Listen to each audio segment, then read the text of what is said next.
자, 11번째 선 한번 가보도록 하겠습니다. 댓글 컨텐츠고 영상 제목, 부산에서 5대 상권증 한 군데서 임대업하고 있습니다. 요식업은 대체적으로 3년 안에 문 닫습니다. 라는 영상에 달린 댓글입니다. 여러분, 요식업이 뭐예요? 먹는 장사예요, 먹는 장사.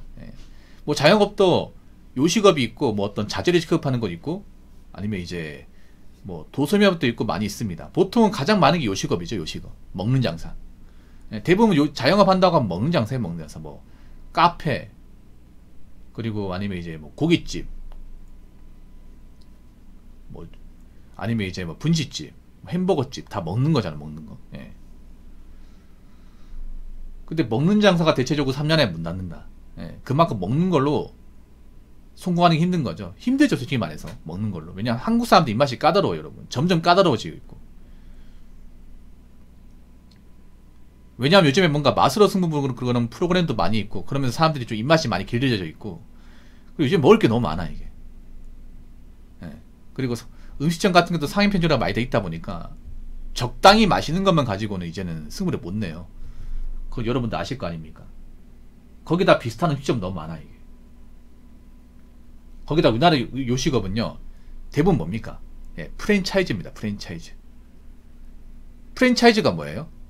본사가 있고, 우리가 본사에 이제 가맹점이나 창업비를 주면 그 사람들이 알아서 해주는 거죠.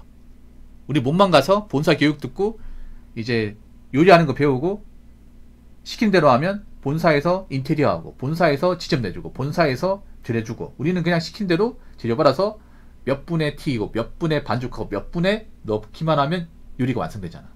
그게 뭐예요? 우리가 알고 있는 프랜차이즈죠. 시킨 대로 하는 거. 근데 이 시킨 대로 하는 거 못할 사람 있습니까? 여기 있는 사람들 중에? 다 할 수 있잖아. 프랜차이즈 단점이 뭐예요? 돈만 주면 다 할 수 있어. 근데 요즘 프랜차이즈도 돈 벌 수 있겠습니까? 돈을 못 벌죠. 프랜차이즈는 제 개인적인 생각인데 절대 가맹점주가 큰 돈을 벌 수 없는 곳이야. 물론 프랜차이즈로 망하는 것도 쉽지 않지만 큰 돈 벌 수도 없는 구조예요. 왜냐하면 본사에서 많이 가져가잖아, 여러분. 많이 가져가잖아. 예를 들어 치킨 한 마리 팔아도 한 마리당 3,000원도 못 가져가요. 아마 2,000원대 언저리입니다, 이게. 치킨 가격이 비싸잖아. 우리가 막 치킨 한 마리당 한 24,000원, 5,000원 주고 사 먹으면, 뭐 이렇게 비싸게 사 먹으면 점주가 좀 가져갈지 해서 하는데 안 가져가. 개인 치킨집 하는 분들은 오히려 가져가요. 그분들은 닭을 직접 공수하니까, 직접 자기가 사오니까, 어떻게 보면 이제 전 프랜차이즈보다는 재료비가 그렇게 많이 안 들 거 아니에요, 이게. 그렇지 않겠습니까? 그런데 일반 프랜차이즈 치킨집은 다르죠. 보통 일반 프랜차이즈 치킨집은 그 프랜차이즈 업체에서 이제 자기들이 만든 자회사에서 만드는 그 재료를 가지고, 비싼 재료를 가지고 공급받다 보니까 이미 재료비에서 나가는 돈이 상당히 많아요. 거기다 뭐 배달 플랫폼 광고료도 나가다 보니까 이것저것 떼고 나면 진짜 남는 게 없어요, 여러분. 그리고 프랜차이즈는 큰 돈도 많이 들고, 그래서 제가 봤을 때 요식업은 지금 개인적으로 하면 안 되는 것 중에 하나 생각합니다. 시기도 너무 안 좋아. 왜냐, 사람들이 이제 먹는 거로 돈을 안 쓰려고 하기 때문에. 그리고 옛날하고 지금하고 다른 게 뭐냐면, 보통 상권이 좋으면 장사가 잘 되는 인식이 깔려 있었잖아요. 근데 요즘에는 상권 좋은 곳에 가면 오히려 빈 가게가 더 많아요. 상권 좋은데. 보통 상권 좋은 데는 황금알을 낳는 거위 같은 곳입니다.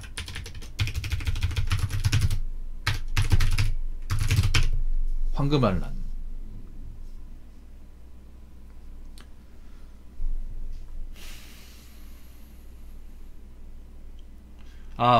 부산의 5대 상권이 이렇게 돼 있네요. 해운대 장산역, 북구 덕천동, 수영구 수영동, 사하구 하단역, 동래구 동래역. 이게 5대 상권이 나오네. 요즘에 이런 데도 잘 안 되죠, 이게. 안 됩니다, 이게. 그러니까 이제는 상권이 좋다고 무조건 장사 잘 되는 게 아니에요. 물론 상권 잘 되는 곳이 장사 잘 되는 거 있는데 이제 무조건 아니야. 옛날에는 상권이 좋으면 사람들 몰렸기 때문에 장사가 잘 되는 곳이었어. 과거 10년 전에는 상권 좋은 데서 이제 돈을 많이 벌던 분들이 많았거든요. 근데 지금은 좀 힘들어요, 지금은. 그때하고 지금하고 다르죠. 왜냐하면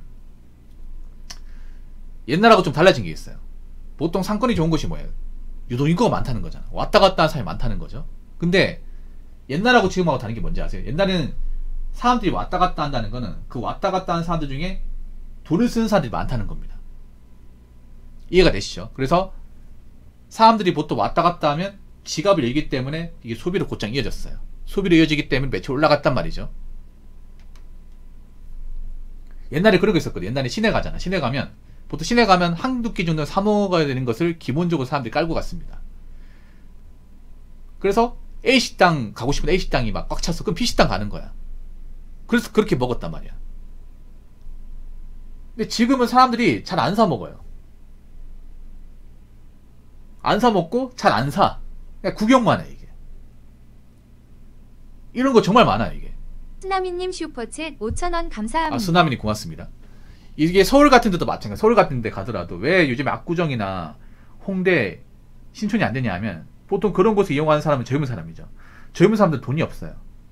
특히 서울 같은 데 물가 압박을 많이 받죠. 그러다 보니까 정말 가성비가 좋은 게 아니면 소비를 안 한단 말이죠. 커피 한잔 하고 하십시오. 키키윽. 요즘 커피 한 잔 5천 넘는데. 일단 고맙습니다. 대학생 돈이 없어요. 돈이 빠듯하잖아. 그러면 어떻게 해야 돼? 가성비가 좋은 것들 팔아야 돼. 서울은 가성비도 승부 볼 수 없는 곳이야. 서울은 워낙에 상권에 이제 월세가 비싸다 보니까 가격대가 나은 걸 팔아야 돼. 근데 그걸 젊은 사람한테 팔려고 하면 쉽지 않은 거죠. 이게. 옛날 같으면 젊은 사람한테 돈을 벌고 여유가 있으면 좀 사먹겠지만 지금은 아니라는 거죠. 지금은. 서울은 좀 딜레마가 있어요. 만약에 지방 같은 데면 좀 싸게 팔아도 월세가 적게 나가니까 어느 정도 타산 유지할 수 있거든요. 예를 들어 대구 같은 데 월세가 비싼 데 있지만 서울만큼 아니잖아. 그래서 좀 가성비가 좋은 것들이 서울보다 많아요. 그래서 좀 싼 말식으로 하면 유지가 되는 곳이 많이 있거든. 근데 서울은 그게 안 돼. 서울은 워낙 월세 비싸다 보니까 월세나 전비가 훨씬 더 비싸게 들어가다 보니까 이거 맞출 수가 없는 거야. 이게 내가 이해는 돼요. 이제 왜 그분들이 좀 장사가 힘들 건지. 그러니까 장사가 아예 안 된다기보다는 예를 들어 이런 거죠. 예를 들어 막 이게 홍대에 장사를 하면 고정적인 손님 못해도 아무리 못해도 3명 이상 와야 돼. 근데 한 150명 정도 오는 거야. 그럼 적자야 적자. 팔고도 적자야 이게. 왜냐하면 목 좋은 데 차렸으니까 월세가 한 500 나가겠죠 이게. 그리고 서울이 개인적으로 딴 데보다 제휴비를 좀 더 비싸게 떼는 것 같아. 아무래도 서울은 동선이 길다 보니까. 원래 교통이 좀 길수록 교통이 좀 오래 걸릴수록 오히려 그런 제조비 같은 게 더 많이 떼이거든요. 서울은 아무래도 이제 다른 지방에서 물건을 공세해 오면 더 비싸게 뗄 것 같아. 그러면 또 나간 돈이 많겠죠. 그래서 서울이 음식값 비싼 거예요. 이젠 이해됩니다. 서울이 왜 음식값 비싼지. 월세도 비싸고 다른 데서 이제 재료를 공급해 오면 동선이 기니까 그만큼 더 비싸게 받을 거 아니야. 자, 댓글 한번 읽어보도록 하겠습니다. 강남역 교보타워 뒤쪽에서 공인지에서 따고 상가 전문 부동산 산인했습니다. 리얼 30대 중반의 남자들이 많이 와서 장사 시작하는데 당시는 코로나 시국이라 배달 요식업 개업을 많이 했습니다. 1순위 카페, 2순위 배달 요식업, 3순위 네일아트, N 타투샵. 이유는 프랜차이즈 식당들이었죠. 다들 높은 패기를 갖고 열정적으로 시작하는데 정말 10가게 오픈하면 한 가게 살아남더라고요. 살아남은 가게도 장사가 엄청 잘 돼서 살아남았다기보다 원래 먹고 살만한데 개업해서 월 150에서 200이라도 가져가시려는 분은 살아남았고, 카페의 경우 사장과 어머니, 여동생 다 같이 해서 살아남은 거 있었습니다. 인건 미줄이고 페이는 적당히. 진짜 자영업은 신중에 신정을 기해야 합니다. 라고 적어졌습니다. 야, 강남역이면 진짜 비싼 데네. 야.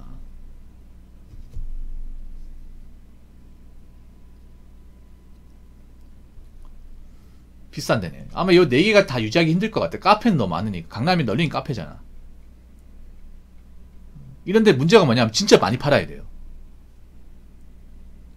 이게 문제가 뭐냐면 카페가 장사가 안 된다는 게 아니야. 장사가 대박으로 잘 돼야 돼요. 왜냐? 강남이잖아. 이런데 월세가 얼마나 비싸겠어요, 여러분. 이런 데는 진짜 그냥 카페 사람들 그냥 무조건 꽉 차야 돼. 꽉 차야 됩니다. 그러면 안 돼.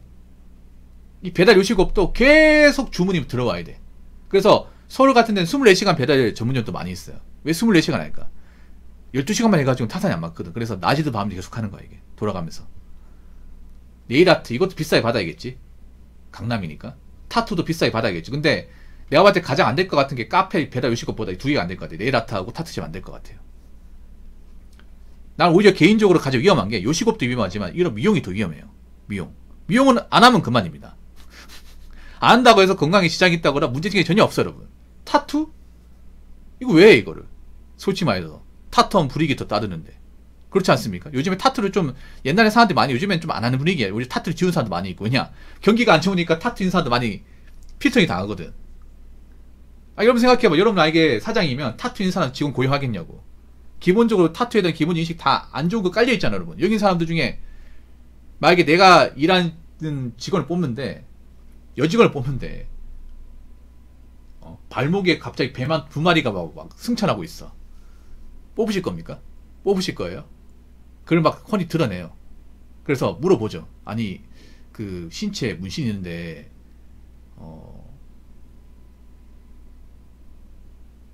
이렇게 노출하고 다녀도 괜찮겠냐 하니까, 어차피 요즘 이렇게 하는 사람들 많다 얘기하면 어떡하실 거야? 뽑을 거예요, 여러분? 안 뽑을 거잖아. 이게 오히려, 지금 경기가 안 좋을 때 이렇게 문신 있는 게 독이에요. 왜냐, 사람을 가려뽑거든. 옛날에 경기가 좋을 때 문신에서도, 그래도 어차피 일할 사람 많이 필요하니까 뽑자는 말이 있는데, 지금은 다른 게, 지금은 소수 정예로 딱 필요한 사람 뽑자는 거야. 그러면, 기본적으로 편견이 좀 가득한 사람은 안 뽑게 돼, 이게. 그러면, 제가 봤을 때 이렇게 뭔가 문신이 많이 있다거나 이제 겉으로 이렇게 좀 도드라지는 분들은 기피할 가능성이 큰 거지. 오히려 문신 있으면 지금 손해입니다. 그래서 문신은 내가 봤을 때는 앞으로 예전에 많이 했지만 앞으로는 안 할 가능성이 커요. 여자는 웬만하면 문신하지 마요, 문신. 예. 레터링 같은 것도 웬만하면 저는 안 하시는 게 낫다고 생각해요. 특히나 문양 같은 거 하지 마세요. 이거 하면 평생 이 꼬리표를 달고 살아야 됩니다. 이 네일아트도 뭐 손톱 이렇게 뭔가 이제 꾸미는 분도 있겠지만 이 네일아트가 돈이 많이 듭니다. 이게 한번 갈 때마다 한 4, 5만원씩 깨지죠, 이게. 더 들 때도 있고. 이것도 먹고 삶해야 하는 거지. 지금 네일아트 평소에 했던 분들도 돈이 없으니까 못하게 돼. 근데 안 한다고 해서 문제 되는 것도 아니에요. 그러다 보니까 제가 봤을 때 네일아트나 이 타투샵은 여기에서 가장 생존하기 힘들었을 것 같아요. 제 개인적인 생각인데. 카페의 경우 사장과 어머니, 여동생 같이 해서 살아남은 거. 이게 안 좋은 겁니다, 여러분. 이게 장사가 안 되는 거예요. 왜냐하면 장사가 잘 되면 가족끼리 하면 안 돼요, 여러분. 왜 가족끼리 하는지 아세요? 인건비 아끼려고 하는 겁니다, 인건비. 그러니까 알바생을 쓰면 돈을 못 가져가니까 그냥 가족들한테 일종의 무조건 시키는 거죠. 네. 그래서 가족끼리 한다는 것은 어떻게 보면 장사가 잘 안 되고 돈을 어떻게 많이 못 버니까 저렇게 한다고 생각하시면 돼. 그럼 여기도 얼마나 버티지 장담할 수 없네. 여기서 가족들이 하다가 뭐 여동생 중에 한 명이 나 못하겠다. 돈도 아주기 뭐 안 주시냐. 차라리 직장 다니는 게 낫지 해서 그만둬버리면 문제 생기는 거죠. 이게. 이거 막상 잘 되는 곳은 없다는 겁니다. 이렇게 차려도. 망하면 리스크가 크고 그러니까 이 시기의 자영업은 웬만하면 안 하는 게 맞습니다. 아마 지금 자영업 하신 분들도 근근히 버틴 분들 많을 겁니다. 그러니까 오히려 직장 다니는 게 훨씬 더 낫습니다. 자, 이상으로 11번째 썰 마치도록 하겠습니다.